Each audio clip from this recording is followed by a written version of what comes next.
Welcome to the Eli Show. My name is Eli Goodman, and I have depression. So yeah, that's what we're going to talk about today. There's nobody with me. I did invite whoever wanted to come to talk about depression, but didn't get any responses, but was not surprised at all by that. This is a very, very hard topic for people to talk about, even those that don't have depression.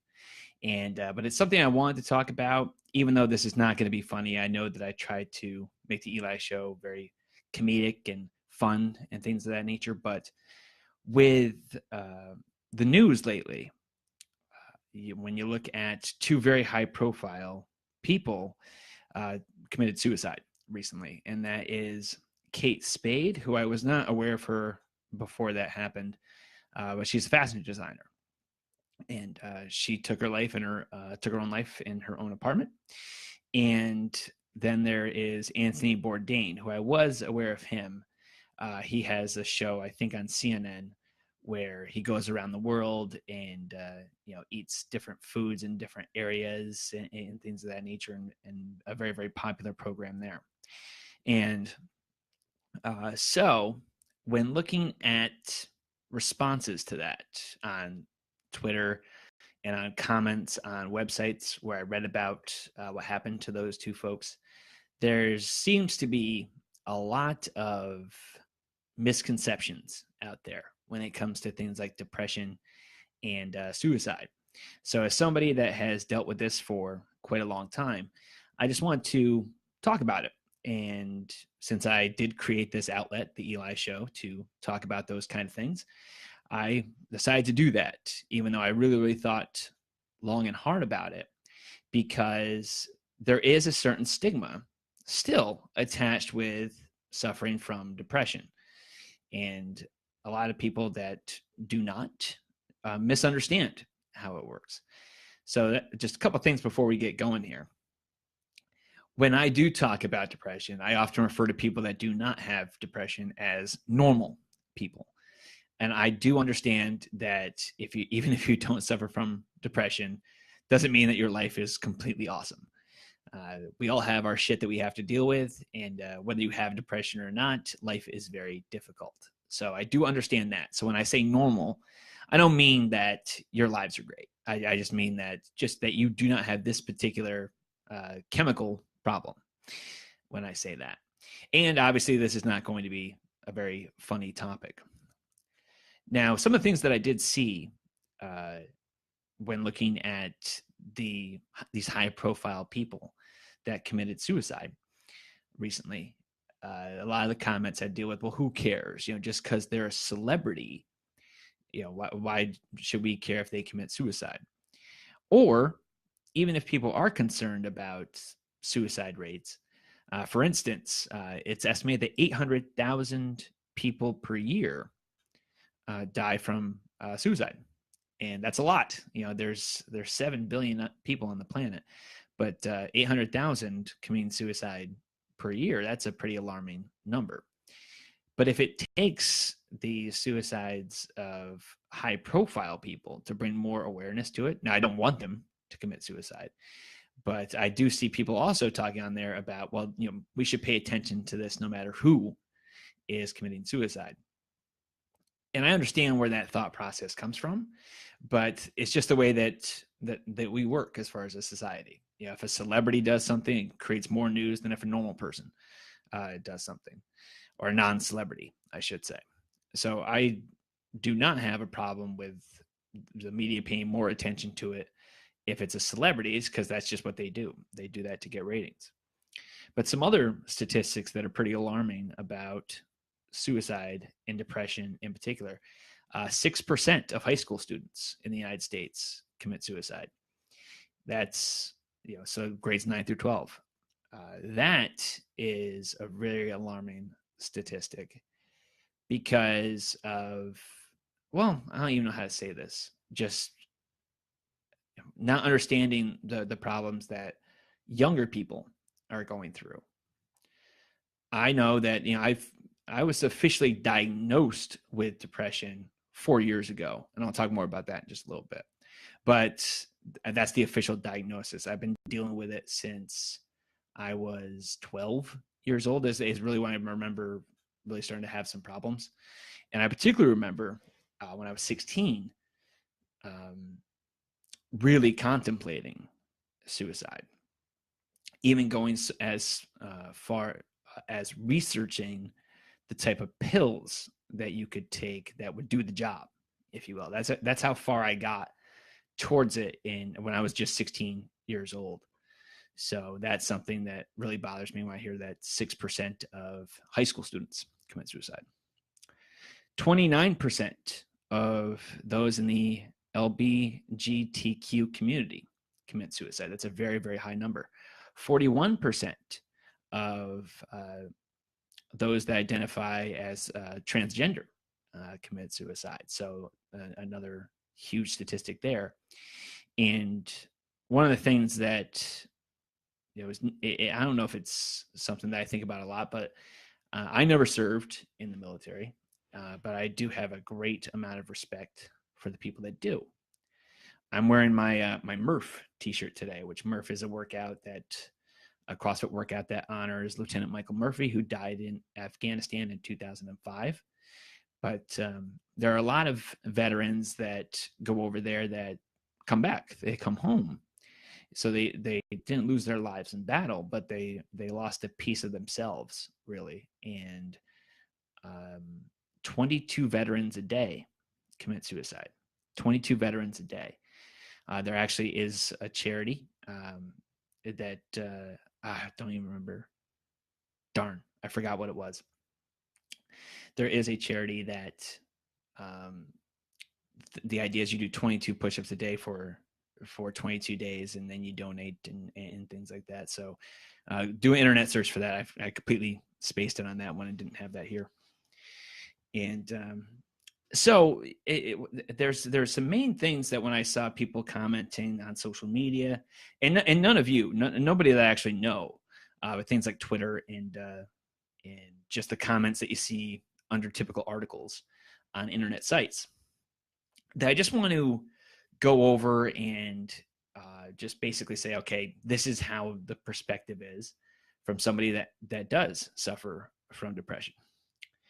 And this is going to be a quick podcast as well, because I do have to, the reason why I'm not outside on this beautiful day today is I have to go to the airport and go to Chicago. I'm going to be in Chicago and Minneapolis all week. So this can be a quick one. And a sort of shout out, if you will, to Kevin Ostrander. I originally was going to bail on the depression podcast because I was worried about it. I was worried about how it would be received.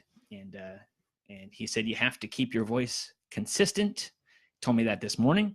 So, Kevin, here I am. I am going to record it today. So a couple of things that I see that people say about people that commit suicide, I just want to sort of clear up. They're a coward. That's one of the ones that I saw a lot about Anthony Bourdain. Not so much Kate Spade, but Anthony Bourdain is that, he's a coward for committing suicide.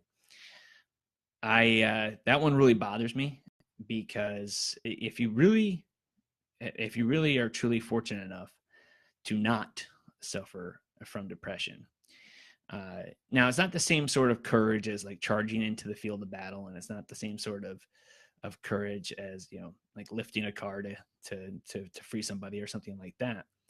But just getting through each day takes a lot. It takes a lot of determination. It takes a lot of will just to be able to get through that.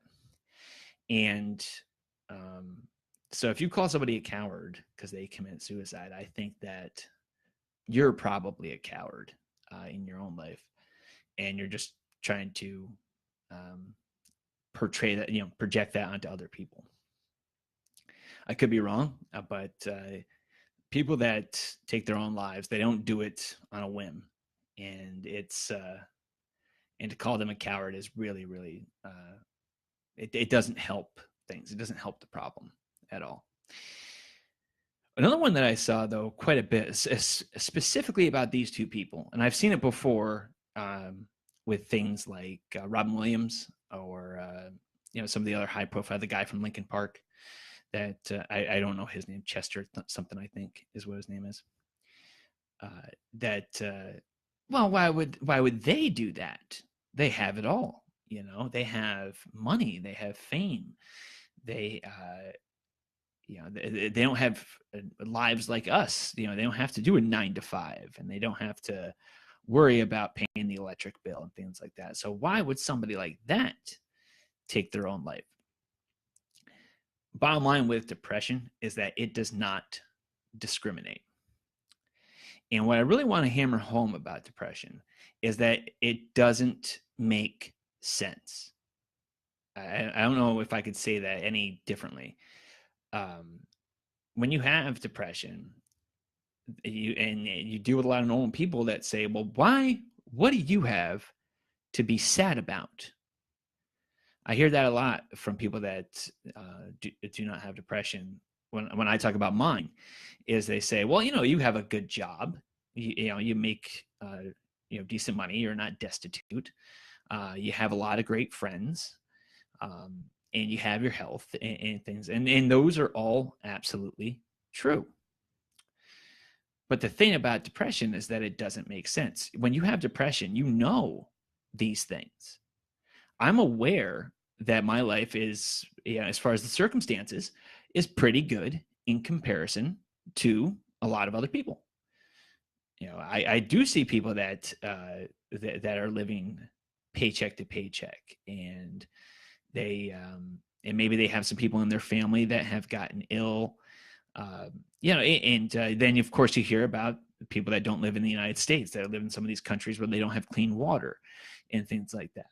And it's okay. Yeah, that I know that my life is better than those folks.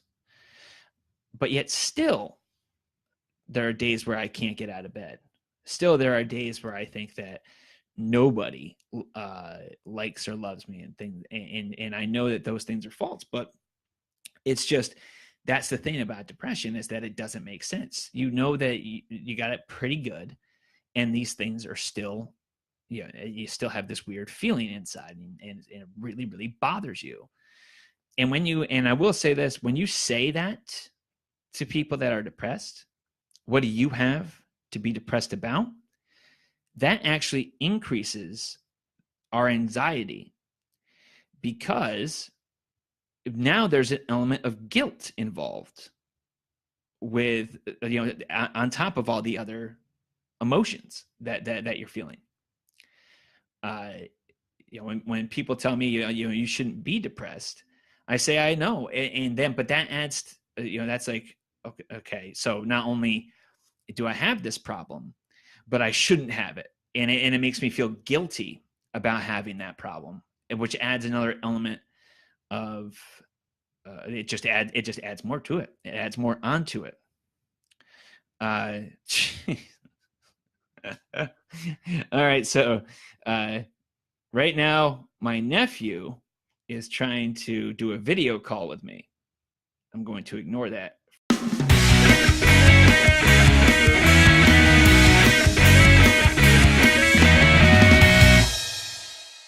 All right. So now I'm laughing during the depression podcast. So it was my nephew. It was my brother's kid. And this is something that I want to talk to the people at Facebook for a second. All of a sudden, like a month ago, I start getting these messages that say, now we have this new thing called Facebook Kids, where kids can message you. And I was like, I don't want that. I don't want to message kids. That seems odd. It seems like a weird function for Facebook. So the Facebook Live video is going to be cut in half because sorry, Richie, I do not have time to do that right now. I'm doing a podcast. Anyway, where was I? Crap. Damn. So yeah, it doesn't make sense. It adds another element of guilt to it. And like, I know the consequences of some of my actions when I'm having, I don't want to call it like an attack, but like something like a trigger for when it gets really, really tough. I was talking to my dear friend Brian Mockery on Friday night. We were all out on his balcony talking about me doing this podcast today, and what are the things I might talk about with something like that. And I told him, like, one of the biggest problems that I have with depression is there are some days where the alarm clock rings and I just don't want to get out of bed. I don't want to go out, and get in my car and observe other people that I think are living normal lives. Now, I could be completely wrong. Those people are probably going through their own shit. But when you have depression, you think, okay, everybody else is doing okay, and I'm not. And sometimes you just don't want to face it. Sometimes you just don't want to get out of bed. And I told him, and I said, I know that if right now I pick up my phone and I call in sick, that is going to hurt my career, that there's going to be repercussions from that, and that by not facing the day, I'm not going to get any better in regards to the depression problem. But I do it, but you pick up the phone and you call in sick anyway, knowing that all of those bad things are going to happen. But that's just the way it works. It does not make sense. So when you hear about Anthony Bourdain, when you hear about Kate Spade, and they had seemingly great lives, and you say, well, why would they kill themselves? Keep in mind, it doesn't make sense. It doesn't. There's no reason involved with depression. There's just not. So people that are famous, people that have money, and people that live seemingly good lives can have depression. Also, you have no idea what's actually going on with that person. This is something I've been thinking about a lot lately, especially in like traffic. And stay with me here. This is going to come around and make sense at some point. With I had a real problem road rage wise. I get out there on the Northway on the way to work, and if somebody cuts me off or something like that, fuck you, that sort of thing. But then I'm reading currently right now a book, a very popular book by Stephen, I think his last name is Covey, Covey, called The 7 Habits of Highly Effective People. I'm reading this book because I am not highly effective in trying to rectify that. And in this book, he tells a story about he was on the subway, and this was like like late 80s. It wasn't now, but he was on the subway in New York City on a Sunday, and car was relatively quiet. And people are reading their papers. This was back before cell phones, so people are reading like the Sunday New York Times and things like that. And so a really quiet car. And a gentleman gets on with 2 kids, and the 2 kids are just running around. They're creating all sorts of fucking havoc, and they're slapping people's papers out of their hands. And the guy just sits down on the bench of the subway, and he closes his eyes and he sort of puts his head back against the wall. And he sits right next to this guy that wrote this book. And the kids are wreaking havoc. And so the guy that wrote the book said, sir, I don't mean to be rude, but your kids are bothering a lot of people. So could you do something about it? And he said the guy sort of like shook his head and like came out of it and said, oh yeah, sorry about that. We just came from the hospital. Their mother died, and I'm trying to process it, and I guess they don't know how to process it either. And that made this guy that wrote the book feel really, really bad, and bad enough so that he put it in this book, The 7 Habits of Highly Effective People. And so after I read that, I really started to think about what's going on other people's days. So, now if somebody cuts me off on the Northway or something like that, chances are they're probably still just a regular, just run-of-the-mill asshole. But you also have to take that into account. When you hear about people commit suicide like Anthony Bourdain or Kate Spade, you think you know what their lives are like, but you have no idea. So try to keep that in mind. Just because somebody has a seemingly good life does not mean that they are immune from depression. It is a chemical thing, and it does not make sense at all. So what are the other things that I heard? The other things that I heard, that I read rather, on social media, things like that, about these two individuals is they both had children. I think Kate Spade had a 13-year-old daughter still, and Anthony Bourdain, I don't know if he has one child. They had children. They both had children. And people were saying, well, how could you do that to your loved ones? How could you abandon them? And one of the things I really want people to know about depression is when you think of other people in your life, the thought is not, okay, I'm going to be selfish and leave them to their own devices. The thought is actually, my depression is a burden on these people, because dealing with a bummed out person is draining emotionally, and they would be better off if I wasn't here. That's the thought process of somebody with depression, is that they think that they are burdening these people that they have these relationships with. And by not being around, it will actually ease the stress that these people have. I'll use myself as an example.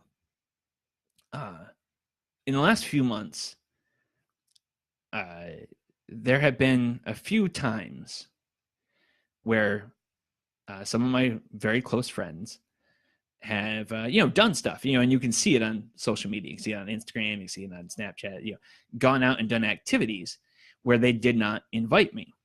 And so now, back before I really started working on this, which was 4 years ago, 3 or 4 years ago, back before that, before then, I probably would have said things to them, and I probably would have, that could have sent me down a pretty tough spiral as far as how I reacted to not being included in something like that. But I've been really working hard on this. So instead, what I thought was, okay, let's try to look at the root why. There's got to be a reason why I'm not being invited to these things. And so if I can work on that and not be negative towards these people that didn't invite me to stuff, just not say anything and work on those things, maybe I'll get invited to stuff in the future. But one of my first, that was my thought after I really processed some stuff. One of my first thoughts when I wasn't included in some of these things was, well, I bum people out. I'm a depressed person, and they don't want to have to deal with a depressed person in their midst. They want to have a good time when they do these things, and that's why I'm not being invited to these things. Now, that's not what I believe now, but that was my first thought when I was trying to assess that, and it since has gotten better. I worked on what I thought I need to work on, and sure enough, I think that it worked. But that was my first thought, it's because it's draining to be around a bummed out person. So when people say that they abandon their kids, I don't think that was their thought process. I think their thought process was, my children will be better off without the burden of having a depressed parent. And so I could be wrong, but that's, if I use my own depression as sort of a barometer there, that's what I think. And so those were the main misconceptions that I heard, was that they're a coward, that why would they do it when they were, when they had seemingly great lives, and they're abandoning their loved ones? So hopefully I cleared up some of the things that people might think when they think about depressed people with something like that. Also, they talk to obviously some of their loved ones, the people that committed suicide, and and these people were saying, I wish, I could have done more. I wish I would have done something, and beating themselves up because they think that somehow they could have stopped what happened to that person. And there is nothing that you can do. There's nothing that you can do to keep a person that will end up doing that from doing it. There really isn't. I have excellent friends and family. I think one of the things that, when I think about my depression, one of the things that I really feel guilty about when people say like you don't have a reason to be depressed is that I have a very, very big group of really great, really supportive people, particularly with the depression thing. There are two people that have been monumental in me getting, help and things like that for depression. And that is my dear friend, Brian Mockery, and Katie Walsh, formerly Dufort. Those two really made sure that I got the help that I needed. So do not blame yourself if a loved one does that. There's really nothing you can do. What's going on inside their head is not something that that can be alleviated by taking them fishing or something like that. There's really nothing you can do as a loved one or a friend other than be there. Just be there from time to time. But I don't think that's one of the things when people do commit suicide. It's really sad to see family members and friends blame themselves, and you really shouldn't do that. All right, so it's kind of weird. I'm named after a man that killed himself. I'm my grandfather, the guy I'm named after, Elijah Thorpe. He took his own life, and so I guess I might be prone to it or something of that nature, as far as depression and things of that nature. So 3 years ago, I think it was 3 or 4. I don't remember exactly. You would think that I would remember the exact amount of time.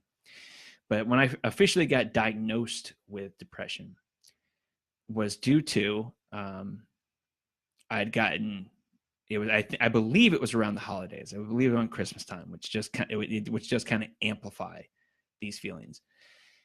And I'd gotten intoxicated, and I responded to a group text. So multiple people. I said like goodbye everybody or something like that, implying that I was taking my own life. And I don't remember this. I was blacked out, but I did it. I said it. I woke up to the police coming into my apartment with Katie Walsh, and wake me up and making sure that I was okay. And that was all right. Now I got to officially get help for my depression. And that's something that I think that we are severely lacking in, just in general in society, at least the United States, because when you say like, well, why don't these people that commit suicide get help? Now, certainly, I don't know what happened with Anthony Bourdain or Kate Spade. I'm sure they had the resources to get help. But here's the thing. We are severely lacking as far as access to mental health treatment in the United States. People always give me shit because I don't have a house. that I live in this shitty apartment in the middle of Saratoga Springs. The reason why is I spend about $500 a month on treatment and pills for this because my insurance doesn't cover shit for it. It doesn't. And so I can't afford a house because I spend so much money on mental health care. And a lot of people wouldn't have those resources. And so you got, well, we have our company's EAP. EAP is 5 free sessions. That's it. It's not, a regular weekly or monthly thing that you can do. Once you got 5, you're out. And it takes more than 5 to help out. Also, I feel that a lot of these mental health professionals aren't even good at their jobs. I recently fired my guy, mainly because one of the issues I have, he said he'd never heard of, and then another psychiatrist told me the name of it. So that was the main thing. But also, I think that they're very quick to prescribe drugs. They're just like, oh, okay, you're bummed out. Here's some Xanax, or here's some Prozac. And that is very, very, that is extremely troublesome, because a lot of people that have depression also have addictive personalities and addictive traits. And so if you just start giving them pills, that's just, I don't think that that's going to, I think that actually adds fuel to the fire. One of the things I recently saw, it was on YouTube. I was fucking around on YouTube, and it was a video of like the world's dumbest criminals. And I was like, oh, this might be funny. And so I turned it on, and basically all it is it's the cops busting people that have drugs on them, and not drugs that they're going to sell. Not enough that they're going to actually sell drugs. It's just that they use them, and you could tell just watching, and they're degrading these people, and they are putting them down for being junkies and things like that. But you could tell watching that these people were probably suffering from depression and were self-medicating. And the cops just treating them like shit. So that really bothered me as well. And we talk about those 22 veterans a day that commit suicide. The VA, they do a terrible job with mental health. They say, okay, you can get an appointment 3 weeks from now. That's no good. That's no good for something like that. So you hear people talking all the time about mental health in the news. You hear politicians spouting off about it, but it really sucks. It really sucks as far as actual available treatment to those that don't have the resources to do that. So that's another thing that I wanted to get off my chest. So Brian and I were talking on the balcony the other day, and on Friday night, and he said, well, what do you do to deal with it? Like he said, oh, you've gotten better in the last 4 years, but what do you do to deal with it? Number one, talk about it. That's one of the things that what happened 3 or 4 years ago with that text that a lot of people saw was at first it was extremely embarrassing. But then what I found was the more open I was about it, and the more I talked about my depression to people and just try to explain it to them, just try to explain the things that I've been saying today, that it doesn't make sense. It doesn't make sense. And you just try to, do things on a daily basis to help mitigate that.